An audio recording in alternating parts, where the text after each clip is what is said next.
हनुमान जी के लिए इस दुनिया में कोई भी काम कठिन नहीं है। हनुमान जी के लिए सब कुछ संभव है। पर मेरे प्रियजनों और मेरे सज्जनों और मेरी आत्माओं, सुनो, माया के गुलाम मत बनो।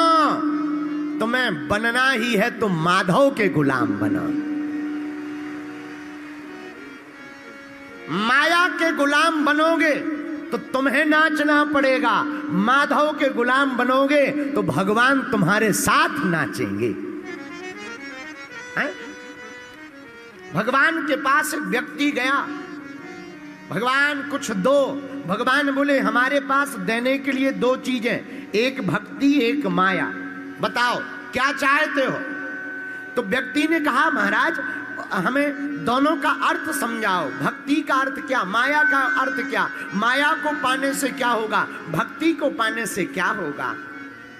मुस्कुराते हुए गोविंद ने कहा भैया अगर तुम्हें नाचना है तो माया ले लो और मुझे नचाना है तो भक्ति ले लो। अगर मुझे नचाना तो भक्ति ले लो और मेरे पागलो, बात बिल्कुल सही है। माया के पुजारी बनोगे तो तुम्हें चिंता करनी पड़ेगी और भगवान के पुजारी बनोगे तो भगवान को चिंता करनी पड़ेगी। और एक बात, चिंता सबको खाते हैं, चिंता सबकी पीर, और जो चिंता की फांकी करे सुबह को नाम फकीर। चिंता सबको खाती है, इसलिए मेरे प्रियजनों हमारी प्रार्थना है, तुम्हें महान बनना है तो याद रखना आज की हमारी कथा को तुम अपनी जिंदगी की डायरी में नोट कर लेना। मेरे पागलों, कोई भी इंसान भवनों से महान नहीं बनता है, भावनाओं से महान बनता है? साधन से महान नहीं बनता, साधना से महान बनता है। उच्चारण से महान नहीं बनता, उच्च आचरण से महान बनता है। तो अगर तुमको महान बनना है एक ही उपाय है, क्या?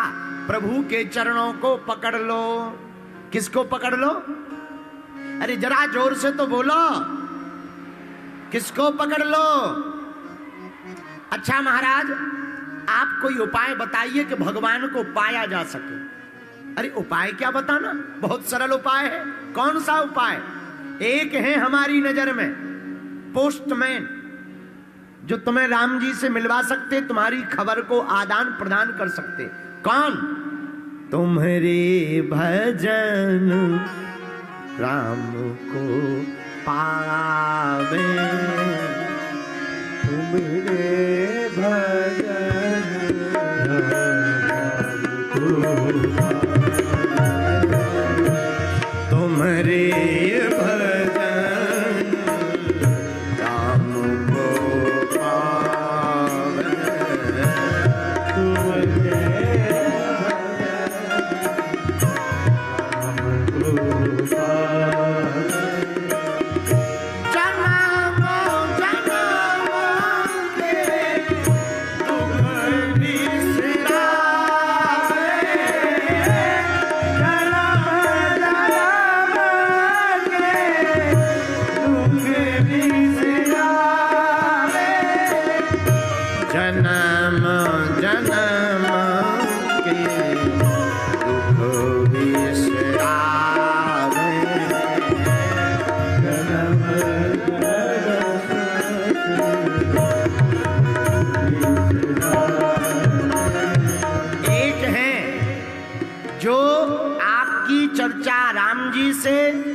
राम जी की चर्चा हनुमान जी से।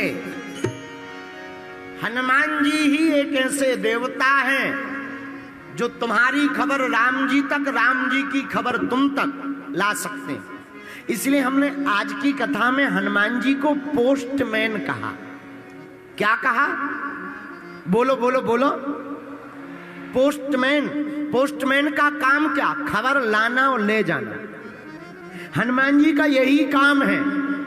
खबर लाना ले जाना। कोई भी भक्त रोता हुआ दिखाई देता राम जी के लिए, राम राम राम राम राम राम कहता हूं, हनुमान जी राम जी के पास जाकर कह देते सरकार अपना है, और हनुमान जी का सपोर्ट लगाने के बाद भगवान फिर गुण अवगुण नहीं देखते, उसको अपने गले लगा लेते हैं। महात्मा जिसका सपोर्ट कर दें परमात्मा उसी को अपना बना लेते हैं। यही स्वभाव है श्री हनुमान जी महाराज का। इसलिए हमने कथा में, आज की कथा में सूत्र दिया, तुमरे भजन राम को पावे। हनुमान जी महाराज राम जी से मिलाने का सबसे बढ़िया सेतु है। सेतु मतलब पुल। बोलो जय सिया राम। जोर से बोलो, और जोर से बोलो, बुरा ना मानना। सच बात यह है, हम लोग भगवान को तो पाना चाहते हैं, भगवान के लिए तो घूम रहे हैं, पर भगवान को पाने के साथ साथ भगवान से कुछ और भी पाना चाह रहे हैं। हम लोग भक्ति भी करते हैं तो भगवान के लिए नहीं, अपने लिए। हमें मकान मिल जाए, लुगाई मिल जाए, पड़ोसी सुधर जाए, दुश्मन मर जाए, गाड़ी बन जाए, यह हम भगवान से पाना चाहते हैं। हमारे प्रियजनों, हम आपसे यही प्रार्थना करना चाहते हैं, अगर हम प्रभु को पा लेंगे तो हम सब कुछ पा लेंगे। भाई ऐसे समझो, जैसे किसी को समुद्र में घूमने का मौका मिले तो वो फिर छोटी मोटी नदियों में उतना आनंद नहीं ले पाएगा जितना समुद्र का आनंद है। और भगवान तो आनंद के सागर हैं। जब परमानंद पूर्ण राजा प्रभु श्री रघुनाथ जी राम जी मिल जाएंगे तो भैया संसार का सुख दुख हम लोगों का बाल बांका नहीं कर पाएगा, हम लोग तो सदा आनंद में ही जिएंगे। तो राम जी से मिलाने वाले कौन हैं? हनुमान जी महाराज। बोलो हनुमान जी महाराज की। हनुमान जी राम जी से मिलाने वाले हैं। अच्छा, राम जी से मिलवाएंगे? परम पूज्य श्री हनुमान प्रसाद पोद्दार जी अपनी पुस्तक भक्त राज हनुमान में कहते हैं कि हनुमान जी पोस्टमैन है। क्या है हनुमान जी? पोस्टमैन। अच्छा, हनुमान जी की एक और आदत है, जो भी राम राम राम राम राम राम जपता है हनुमान जी उसके पीछे पड़ जाते। कहां पड़ जाते भाई? आप जो भी सीताराम सीताराम जपता है उसके पीछे क्यों पड़ जाते हो? हनुमान जी बोले कहीं ये वापस लौट न आए, इसलिए हम उसके पीछे पड़ जाते हैं। जब तक वो राम जी से मिल ना ले तब तक हम पीछे पड़े ही रहते हैं। अच्छा, तो पीछे पड़ने वाले हनुमान जी ने किसी को मिलवाया राम जी से? 5 चर्चाएं आई पोस्टमैन। पहला, विभीषण जी को मिलवाया। रघुनाथ जी तक पहुंचाने का काम पहली बार सुग्रीव जी को किया। विभीषण जी को मिलवाया, सुग्रीव जी को मिलवाया, लेकिन प्रारंभ सुग्रीव जी से किया। सुग्रीव जी से कहा हम आपको राम जी से मिलवाएंगे। आहा, श्री हनुमान प्रसाद पोद्दार जी कहते हैं सुग्रीव भयभीत है, कह रहा हमें तो डर लग रहा महाराज, जीना मुश्किल है, आयु के दिन कम बचे, हो सकता हम ना जिएंगे, मर जाएंगे, कैसे राम जी से मिल पाएंगे? हनुमान जी बोले भैया तुम डरो मत, तुम्हें कहीं जाने की जरूरत नहीं है, हम ही तुम्हारे पास राम जी को लेकर के आ जाएंगे। ये पहले पोस्टमैन हनुमान जी। दूसरी पोस्ट का काम कहां किया पोस्टमैन का? दूसरी बार विभीषण जी के पास में। और विभीषण जी के पास में तो ऐसा पोस्टमैन का काम किया, और धन्य है विभीषण जी, तुम्हारो मंत्र विभीषण माना, लंकेश्वर भय सब जग जाना। जहां इन्होंने खबर दी भैया हमारी जिंदगी तो राम जी ने बनाई है, वो बड़े दयालु हैं, तुम उनके चरण पकड़ लो। विभीषण जी ने राम जी के चरण पकड़ लिए और राम जी ने कृपा करके गले से लगा लिया। यह दूसरी बार पोस्टमैन का काम हनुमान जी ने किया। तीसरी बार कब किया पोस्टमैन का काम? जानकी जी की खबर को राम जी को दिया और रघुनाथ जी की खबर को जानकी माता को दिया। यह तीसरी बार पोस्टमैन का काम किया। चौथी बार पोस्टमैन का काम श्री हनुमान जी ने कब किया? सुकंत नाम के राजा के समय, जब सुकंत नाम के राजा को मारने के लिए भगवान राम ने प्रण ले लिया संत गुरु अपराध के लिए, तब फिर माता की आज्ञा से हनुमान जी ने पोस्टमैन का काम किया। अपनी पूंछ में सुकंत राजा को छिपा लिया और जब बाण लगा तो जब राम जी सिर के ऊपर हाथ हनुमान जी के घुमाने लगे, सोई सुकंत राजा को अपनी गोद में बैठाकर राम जी के हाथ को सुकंत राजा के माथ पर रखवा दिया। और पांचवी बार पोस्टमैन का काम हनुमान जी ने कब किया? आहा, पांचवी बार राम सेतु के समय पर किया। आहा, राम सेतु का पुल बन रहा, बड़ी बड़ी शिलाएं बानर, भालू, अंगद, दधिमुख, केहरी, नल, नील सभी ला रहे हैं। हनुमान जी से कहा तुम बड़े बड़े पर्वत लेकर के आओ। हनुमान जी बड़ी बड़ी शिलाओं को, बड़े बड़े पर्वतों को लाकर समुद्र पर पुल बनाया जा रहा। गिनती नहीं की जा रही, इतने बड़े बड़े पर्वत, इतने पर्वत अनगिनत श्री हनुमान जी महाराज लेकर के आ रहे। पुल का काम अनवरत चल रहा।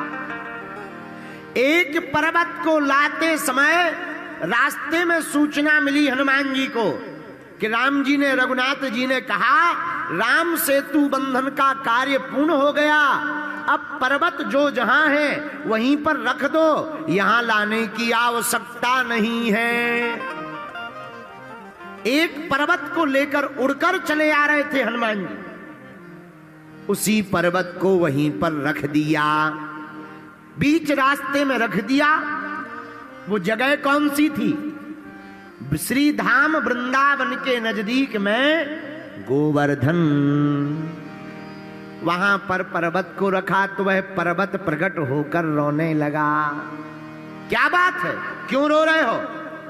हाथ जोड़ते हुए गोवर्धन जी कहने लगे महाराज, आज तक का रिकॉर्ड हमने देखा, आपको जिसने भी अपना बनाया या आपने जिसका भी हाथ पकड़ा वो भगवान से जरूर मिला, पर मेरा ऐसा कौन सा पाप है कि आपने मुझे हाथ पर भी रखा फिर भी मैं भगवान से नहीं मिल पा रहा। मेरे अपराध को बताया जाए, मेरी कौन सी भूल है जो मैं भगवान से नहीं मिल पा रहा हूं? क्या मुझे भगवान के दर्शन नहीं होंगे? क्या मैं भगवान से नहीं मिल पाऊंगा? आपने तो अपने हाथ पर रखा, आप तो महात्मा हैं, संतों के भी संत हैं, क्या राम जी के दर्शन नहीं होंगे? श्री हनुमान जी महाराज उसकी रोती हुई वाणी को सुनकर के बोले, भैया तुम रो मत, भगवान की आज्ञा हमारे लिए सर्वोपरि है, पर तुम चिंता मत करो, हम कुछ संदेशा राम जी से लाकर तुमको देते।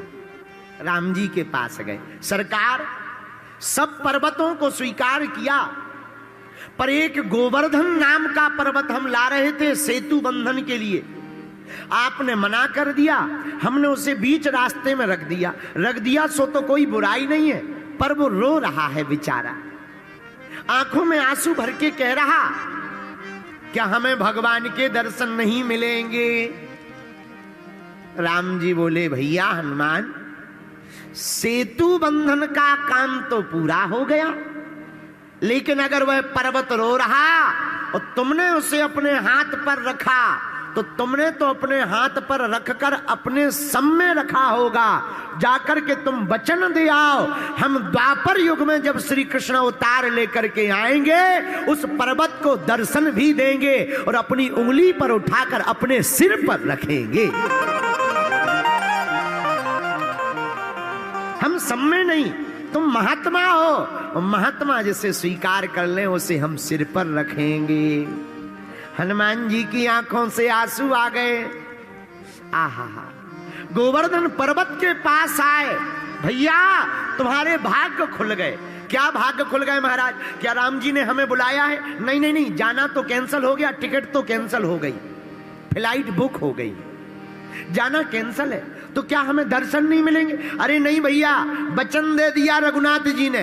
क्या बोले? द्वापर युग में जब वह कृष्ण अवतार लेंगे तब एक दिन नहीं, एक घड़ी नहीं, 7 दिन तक तुम्हें सरकार के दर्शन होंगे और अपनी अंगुली पर तुमको धारण करेंगे। वह पर्वत भी बड़े गदगद हो गए।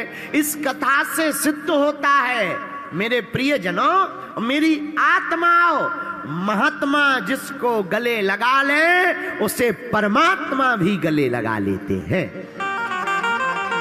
और हनुमान जी जिसकी बाह पकड़ ले उसे राम जी प्राप्त हो जाते हैं। बोलो जय बजरंग बली, जोर से बोला। तो हनुमान जी महाराज की कथा क्यों आवश्यक है? क्योंकि हनुमान जी हैं पोस्टमैन। क्या है हनुमान जी? पोस्टमैन। हनुमान जी का काम क्या? भक्त की कथा, भक्त की खबर भगवान को देना, भगवान का संदेशा भक्त को देना। इसीलिए कलयुग में तुम्हें राम जी के, शंकर जी के मंदिर मिले या ना मिले, पर हमारे बजरंग बली के मंदिर जरूर मिल जाएंगे। इसलिए कलयुग में इनकी बड़ी महिमा है। इसलिए भैया, अगर भारत के लोग और भारत के युवान और भारत में रहने वाले प्रियजन अगर हनुमान जी की भक्ति करते हैं और हनुमान जी का चरित्र जीवन में उतारेंगे तो हम दावे के साथ कह सकते हैं भारत को विश्व गुरु बनने से कोई नहीं रोक सकता। बोलो जय सिया राम, जोर से बोलो। हनुमान जी के लिए कोई भी काम कठिन नहीं है। कवन सुकाज कठिन जय गोपाल, कवन सुकाज कठिन जय गोपाल, जो नहीं हो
कोई काम हनुमान जी के लिए कठिन नहीं। दूसरी बात और सुनिए, हनुमान जी पोस्टमैन तो है ही है।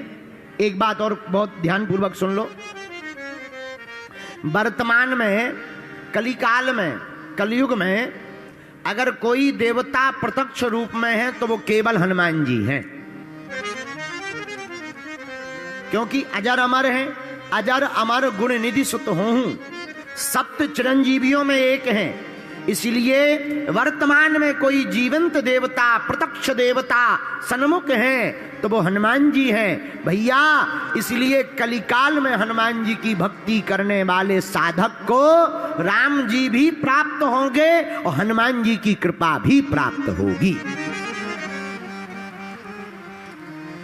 हमको बहुत ही प्रिय, बहुत ही अच्छी एक पुस्तक मिली थी श्री सुदर्शन सिंह चक्र जी, उसमें बहुत अच्छा वर्णन था। आहा, वर्णन का क्या कहना।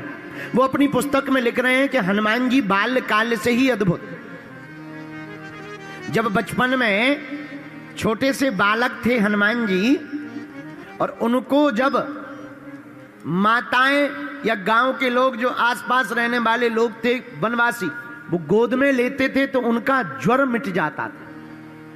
इसलिए प्रायः प्रातः काल से ही हनुमान जी के दरवाजे पे भीड़ लगी रहती थी। बोले क्यों? बोले उनको कोई गोद में ले ले तो इतना तेज था कि कैसा भी थका हुआ, बीमार, रोगी, कोड़ी, बुखार में पड़ा हुआ आदमी हो, हनुमान जी को जो गोद में खिला लेता था उसका रोग मिट जाता था। इसलिए हनुमान जी को गोद में लेने के लिए बड़े बड़े महात्मा लाइन में लगे रहते थे।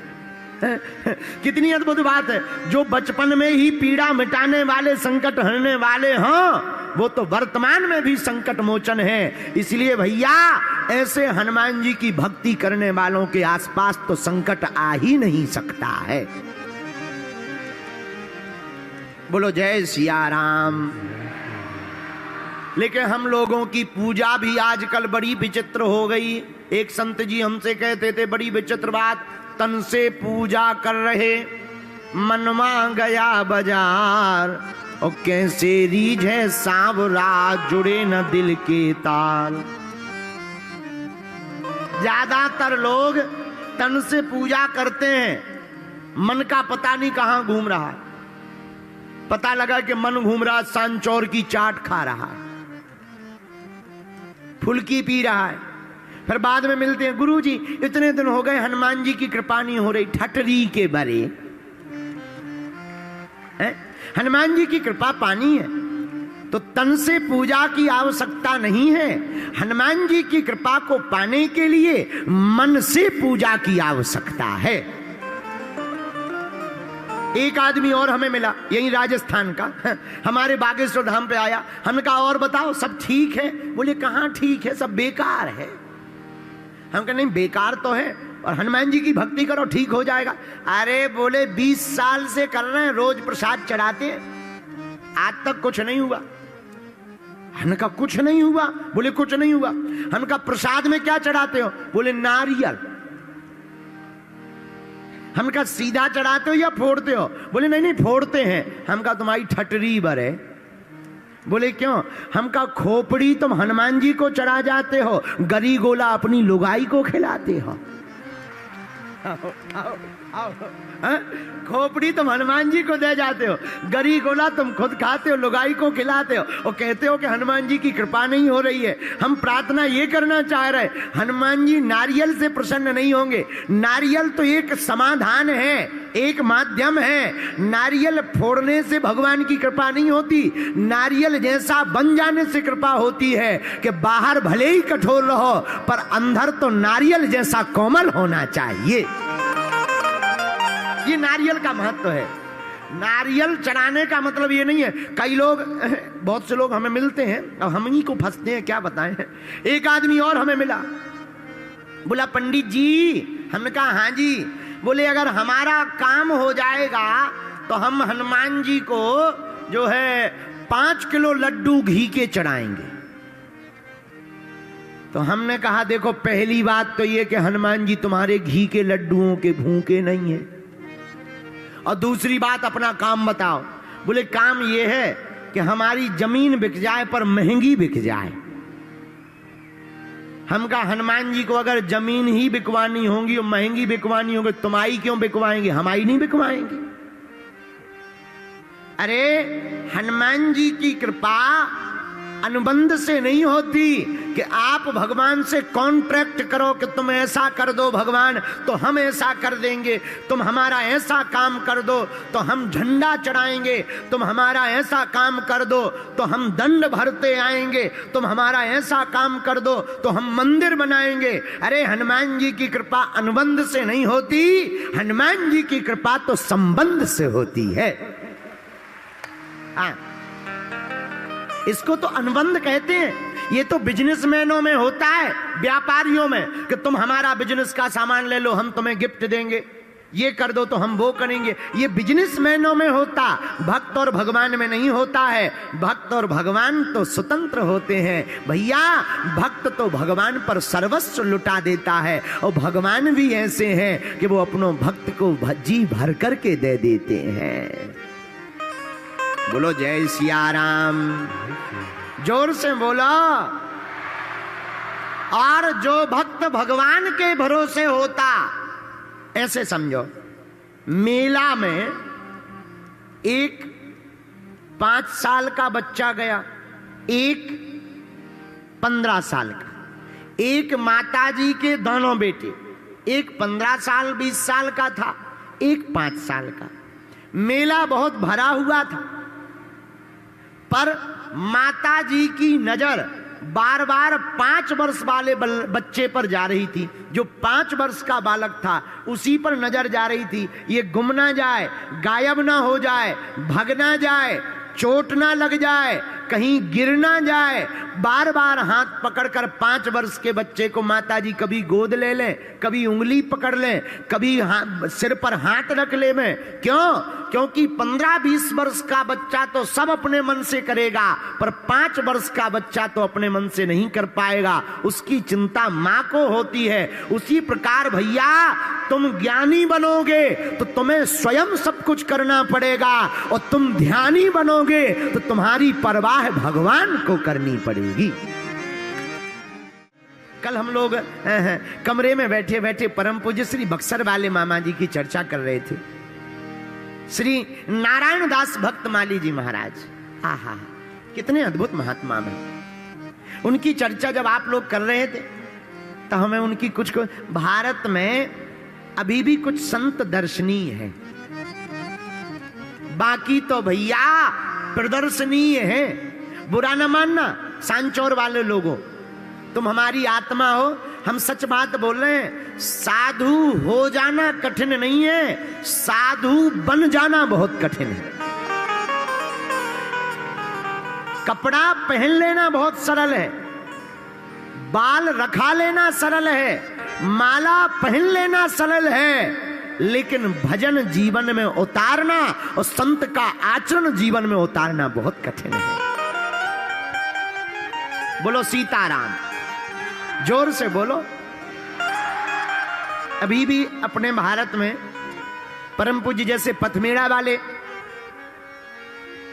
श्री गौरशी मनीषी परम पूज्य श्री दत्त शरणानंद जी महाराज,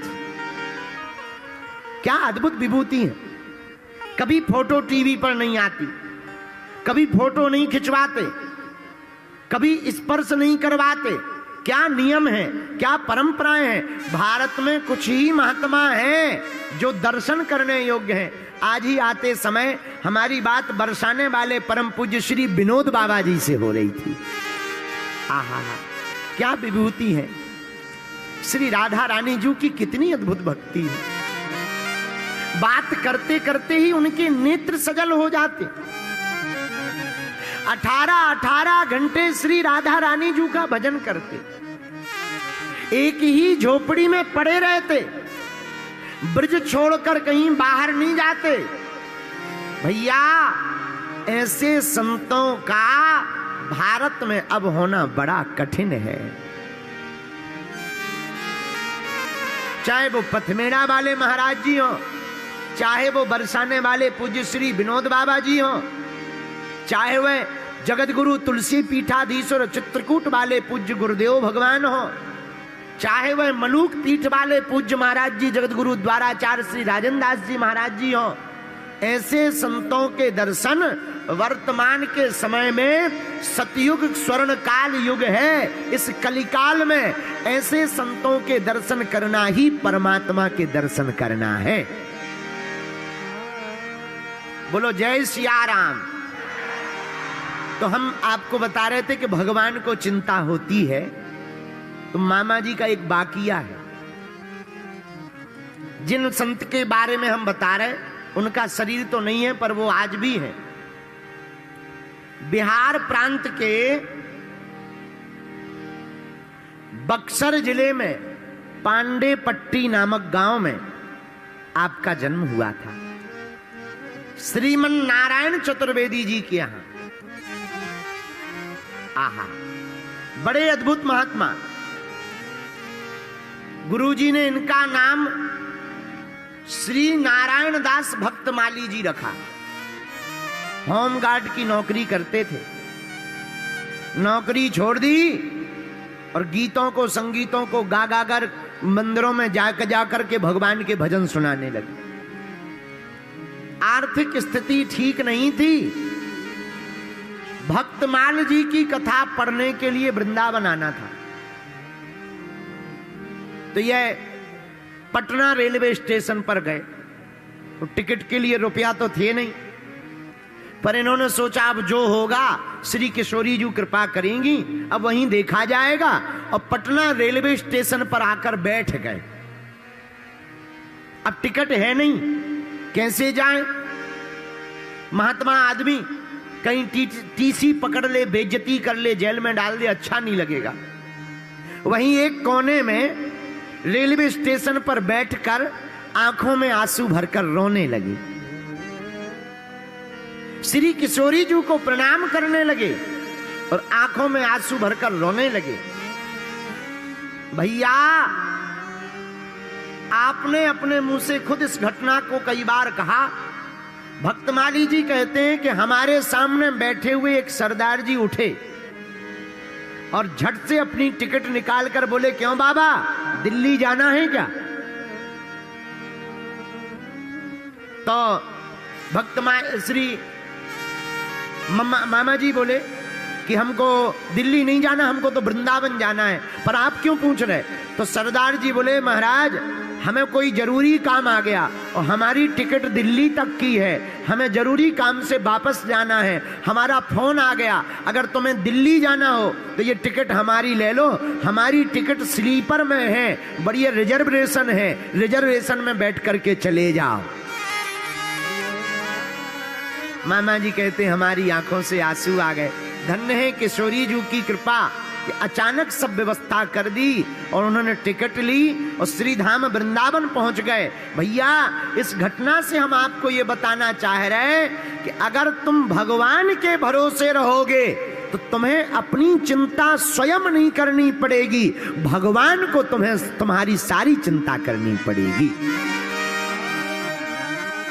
आपकी चिंता भगवान की हो जाएगी, आपका काम भगवान का काम हो जाएगा, आपकी पीड़ा भगवान की पीड़ा हो जाएगी।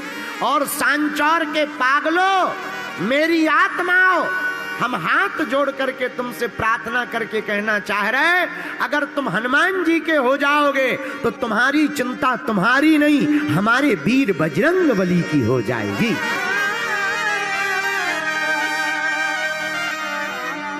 हमारे हनुमान जी की हो जाएगी। व्यवस्था करने का काम हनुमान जी का हो, और हनुमान जी के लिए कवन सुकाज कठिन जग माही, कवन सुकाज कठिन जग माही, कवन सुकाज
भगवान के लिए कोई भी काम कठिन नहीं है। अगर तुम भगवान के भक्त हो जाओगे, अगर तुम हनुमान जी के साधक हो जाओगे, अगर तुम हनुमान जी के उपासक हो जाओगे, अगर तुम हनुमान जी के चरित्र को जीवन में उतारोगे, अगर तुम हनुमान जी की पूजा करोगे, अगर तुम हनुमान जी का बीज मंत्र ओम हम हनुमते नमः इस मंत्र का जाप करोगे तो तुम्हारी चिंता नहीं बचेगी, समस्त चिंताएं हमारे श्री वीर बजरंग बली की हो जाएंगी। हनुमान जी महाराज सर्व प्रकार समर्थ हैं, सभी प्रकार से बलवान हैं, सभी प्रकार से निपुण हैं, बुद्धिमताम वरिष्ठम भी हैं, बुद्धि बल भी तेज है। लेकिन भैया हम हनुमान जी की भक्ति तो करते हैं पर अपने स्वार्थ के लिए हनुमान जी की भक्ति करते, अपितु हम लोगों को हनुमान जी की कृपा पाने के लिए हनुमान जी की भक्ति करना चाहिए। एक बात और देखो, झंझटों जितनी ज्यादा हो उतनी आफत। कई लोगों को लगता है हमारे पास पैसा नहीं है, बड़ी आफत है, गरीबी बहुत है। बात ठीक है तुम्हारी, पर जितने झंझट आ जाएंगे, तुम्हारे पास पैसा आ जाएगा तो फिर टेंशन होगी। आज तुम्हें टेंशन है पैसा नहीं है, और कल तुम्हें फिर नई टेंशन हो जाएगी कि पैसा है तो रखें कहां। एक नई टेंशन, इनकम टैक्स की टेंशन, ईडी की टेंशन, जीएसटी की टेंशन है, कहां खर्च करें, दुनिया को पता ना लग जाए, फिर और नई आफत खड़ी हो जाएगी। आज भी तुम झंझट में पड़े कि है नहीं, कल फिर नए झंझट में पड़ोगे कि क्यों है इतना। बोलो सीताराम। ये झंझट है, बहुत खतरनाक झंझट होते हैं, इसीलिए जो झंझट नहीं है भगवान को धन्यवाद दो। बोलो जय सिया राम। एक आचार्य जी कथा सुनाते थे, बहुत अच्छी कथा है, बहुत अच्छा उदाहरण देते थे। एक महात्मा मरने लगे तो शिष्यों ने कहा कि गुरुजी कोई ज्ञान दो, ज्ञान। तो गुरुजी बोले एक ही ज्ञान है, बिल्ली मत पालना।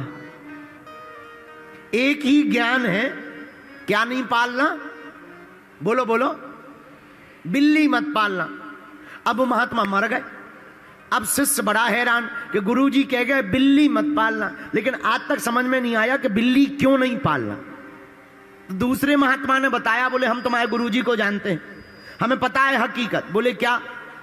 बोले क्या है, जब तुम्हारे गुरुजी नए नए बाबा बने तो जिस कुटिया में रहते थे वहां चूहे बहुत रहते थे। चूहे कपड़े फाड़ देते थे, चूहे लंगोट फाड़ देते थे। तो गांव वालों ने कहा महाराज चूहे अगर कपड़े फाड़ देते हैं तो बिल्ली पाल लो। तो महात्मा जी ने बिल्ली पाल ली कि कम से कम चूहे खाती तो रहेगी बिल्ली। और जब से बिल्ली आई सो चूहे कम हो गए, लेकिन एक नई आफत हो गई कि दूध चाहिए बिल्ली को। अब गांव वाले दूध कब तक दें? 10 दिन, 15 दिन, 20 दिन। 20 दिन बाद गांव वाले बोले महाराज अब रोज रोज दूध देने में झंझट है, एक काम करो एक गाय ले लो हमसे। महात्मा ने कहा ये बहुत बढ़िया है और अच्छा है, अब दूध तो चाहिए, सो बिल्ली के लिए गाय ले ली। अब गाय दूध तो दे रही, बिल्ली भी पा रही, लेकिन गड़बड़ ये हो गया कि अब गाय के लिए घास चाहिए। गांव वालों ने 2-3 महीना घास दी, पर गांव वाले बोले महाराज वैसे हम कब तक घास देंगे तुम्हारी गाय को, एक काम करो हम लोगों से तुम 2 एकड़ जमीन ले लो, अपनी घास उगाओ, गाय को चराओ। महात्मा ने कहा कि यही ठीक है, अब गाय रखनी है, बिल्ली भाई बिल्ली रखनी है तो गाय चाहिए, और गाय रखनी है तो घास चाहिए, तो 2 एकड़ जमीन ले ली। अब जमीन में महात्मा अब चारा काटे के भजन करें। तो गांव वाले बोले महाराज एक विधवा औरत है गांव में, इसको रख लो सेवा में, घास काटती रहेगी, कोई है नहीं बेचारी का। महात्मा बोले ये बात ठीक है, बेसहारा को सहारा देना चाहिए। महात्मा ने बेचारी विधवा को रख लिया। अब कुछ दिन तो उस स्त्री ने घास की सेवा की, चरणों की सेवा की, धीरे धीरे गांव में हल्ला उल्टा सीधा हो गया। गांव वाले बोले महाराज ऐसे काम नहीं चलेगा, अब चाहे जो हो जाए तुम्हें शादी करनी पड़ेगी। अंत में महात्मा जी को शादी करनी पड़ी। जब शादी करी तो फिर शिष्यों ने पूछा कि महाराज कोई ज्ञान? बोले एक ही ज्ञान है कि बिल्ली मत पालना। आओ, आओ, आओ, एक ही ज्ञान है कि बिल्ली मत पालना। गांव शिष्य बोले क्यों? बोले पूरा खेल तो बिल्ली से ही शुरू हुआ था। न चूहों को मारने के लिए बिल्ली रखते, न बिल्ली के लिए गाय रखते, न गाय के लिए खेत लेते, न चारा काटने के लिए लुगाई रखते, न आज शादी होती। इस कथा का आशय बहुत सीधा सीधा है। इस कथा का अर्थ यह है कि हम लोगों को झंझट पालना ही नहीं चाहिए। अगर झंझट पाल लिया तो फंसते जाओगे। हम लोगों को तो झंझटों से मुक्त होना चाहिए। उसका एक ही उपाय है, हनुमान जी की भक्ति को जीवन में पाल लेना चाहिए।